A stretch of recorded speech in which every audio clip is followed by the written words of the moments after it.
All right, guys. So would love to be able to explain this in person. However, got to make an adjustment here with this whole virus. I don't know when we will be able to be together to see this, but I'm going to basically just take you guys through the spread motion.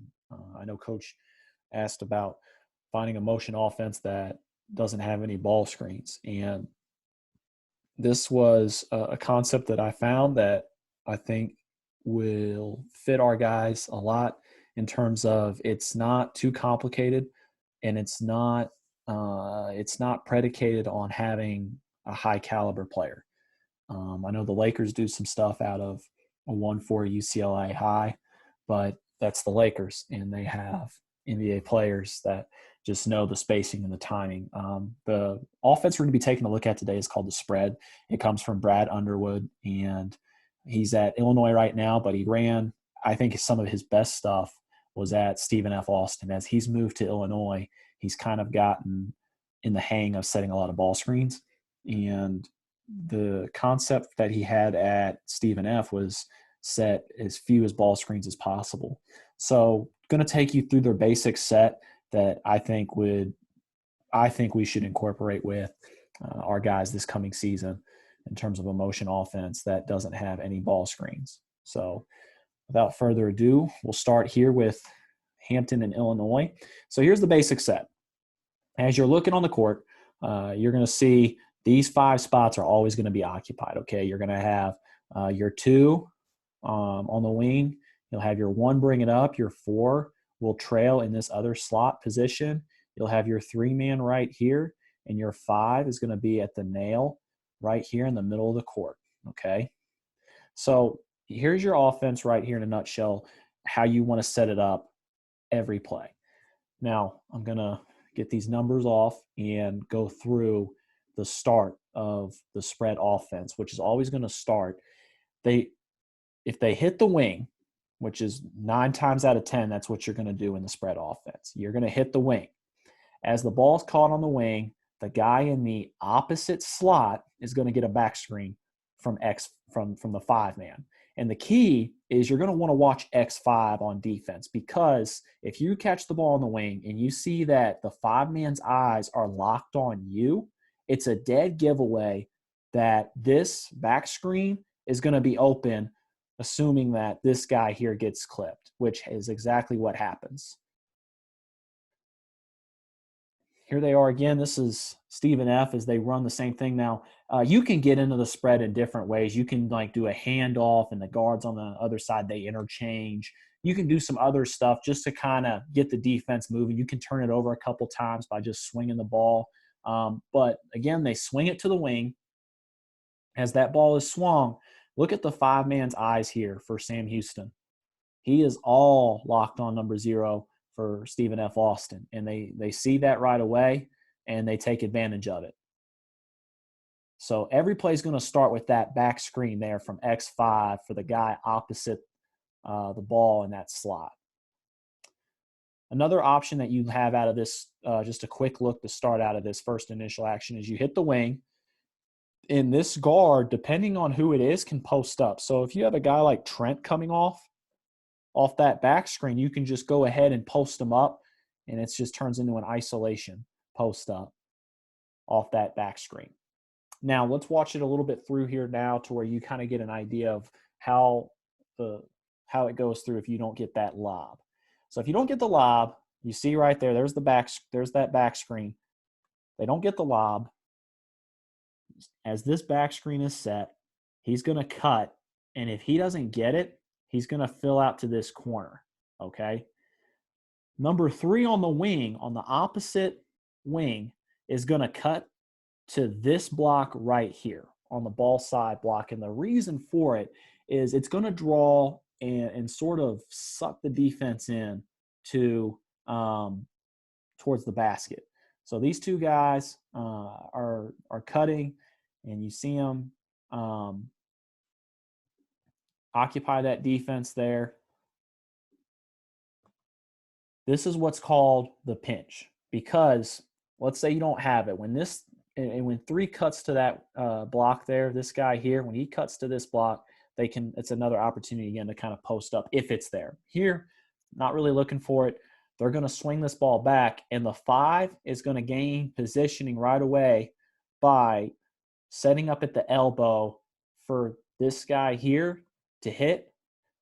And look at this right here. I want to point this out. Look at all the open space they have on this side of the floor. All right. The entire defense has been sucked to this side of the court. Here's a handoff, and he's able to get downhill. This guy kind of turns into a screener off the handoff, and it turns into a layup. Same action here, Illinois. Now, their 5-man doesn't do a really good job setting that back screen, but there's the back screen. You see him cut. He hits the 5 on the elbow, handoff, gets downhill to the rim. And that action, if they don't have the lob off the back screen, so they don't have this lob here, and let's say 25, and he cuts over the top. If that's not there, this action here is called the pinch. And a great way for you to recognize this on the wing, another thing to look at is if the lob's not there, see what this guy doing who's guarding the point guard.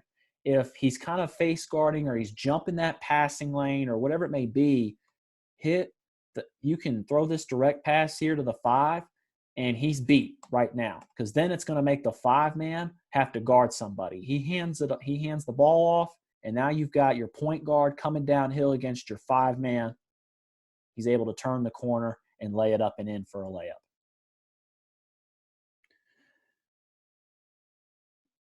Here they are. They swing it around, kind of just playing around with it. And then now they're going to get into it, okay? They hit the wing. There's the back screen, or back cut, I should say.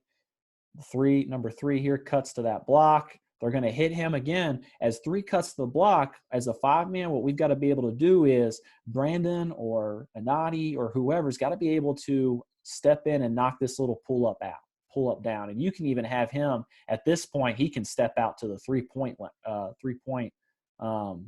line and shoot this because 3 and 0 have drawn 3 guys to them on their cuts. And he's wide open for a jumper.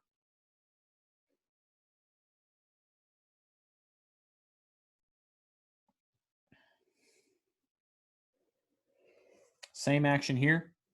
Wing entry. There's the back screen. It's not there. 31 cuts. But again, as 31 cuts, he drew 2 guys with him. Nice jumper. Here's Illinois. Now, their big man, number 21 here, is an NBA caliber player. He's not going to pull up a whole lot. This is a look for us to play with, how we can get our guys to post up.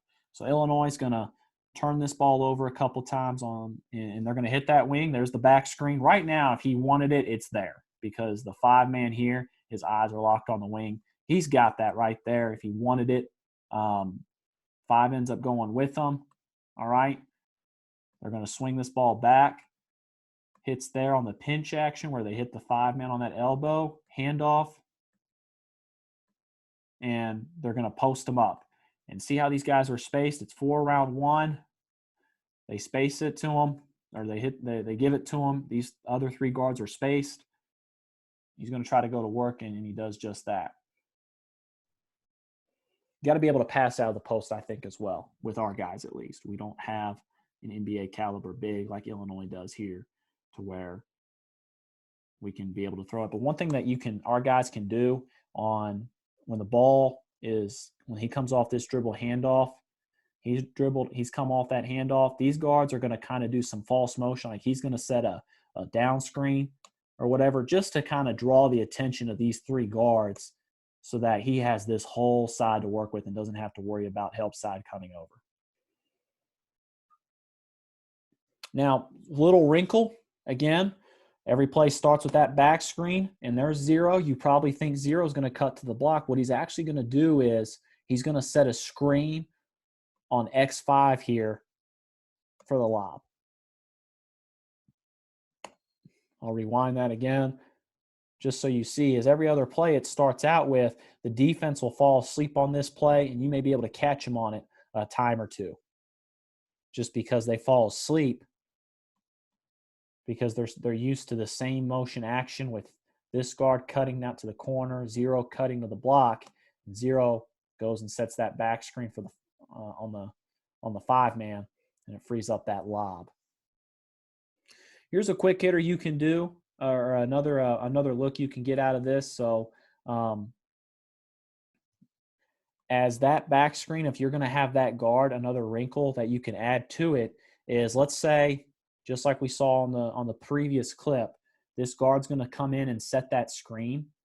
If they both go and are playing the lob, that guard can just slip it to the nail right here and then just go ISO and go to work, whether he wants to pull up for a jump shot or take his guy one-on-one, just kind of playing there. But that's just another wrinkle you can add out of that look.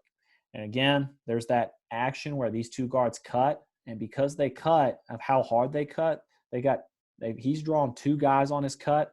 He's got this guy going with him to the corner, and it's freed up this whole side, and simple isolation there.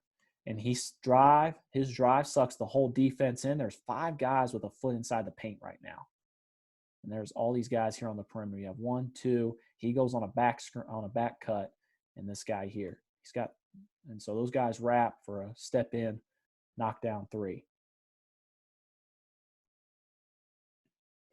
Here's a quick, the last kind of quick hitter I'll go over out of this offense is something that you would want to save maybe coming out of a timeout, something you would maybe want to do towards the end of a half, maybe even end of a game. All it is they're going to hit that wing, okay? And the look out of this is as they hit the wing, both of these guards are going to set this elevator screen for their 5-man who steps out and is able to get his feet set to knock that one in. Here's Illinois. Now let's walk through what you do with the 5-man. If the 5 catches the ball, if you don't hit the wing out of this offense, you can initiate it by hitting the 5-man right there at the nail. So Illinois is going to do that. Those 2 guards are going to cut down. These 2 guards on the wings are going to fill up. As they fill up, there was some confusion on this side. 13 recognizes that and kicks it to the wide open shooter. And it's just, again, another way to kind of keep the defense off their heels. We're about to walk through here after a couple of clips what to do against a defense that plays like a hard denial against it, because that's really the only other way you can guard it without going zone. Is now you see they're going to cut. The guards are sitting on that cut, though. So they hit. They're playing off of them. You can tell they're not going to get beat off this back door here. So these 2 guards are going to step in and screen, all right, as they fight to get through. All right, it leaves them open to a late closeout, and he drives that and is able to get a goaltending call.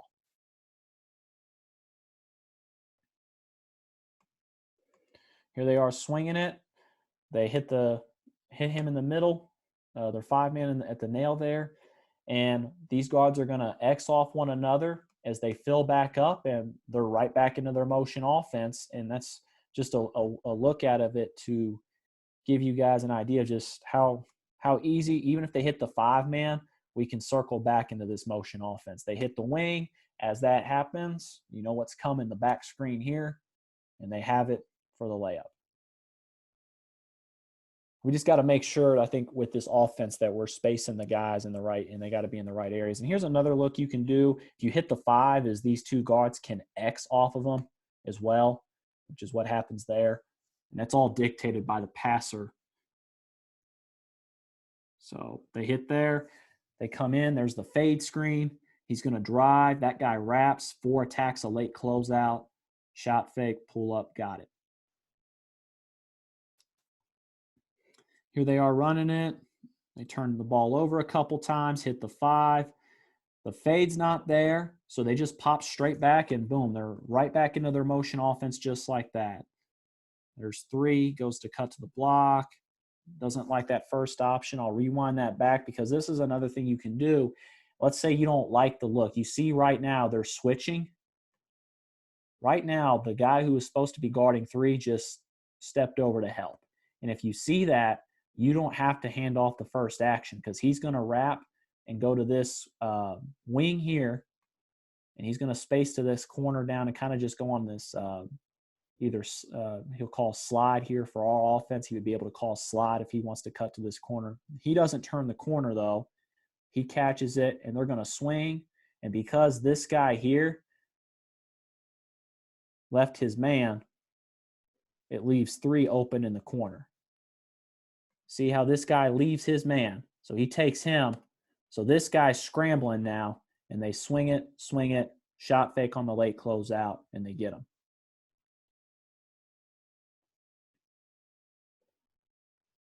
Just a couple more clips now. We're going to start walking you through now. Here's the denial. So the only other way you can really guard this offense is if you're watching and you see that they're going to deny the wings. If they're going to deny the wings, this guy here is going to drag this ball over to the wing.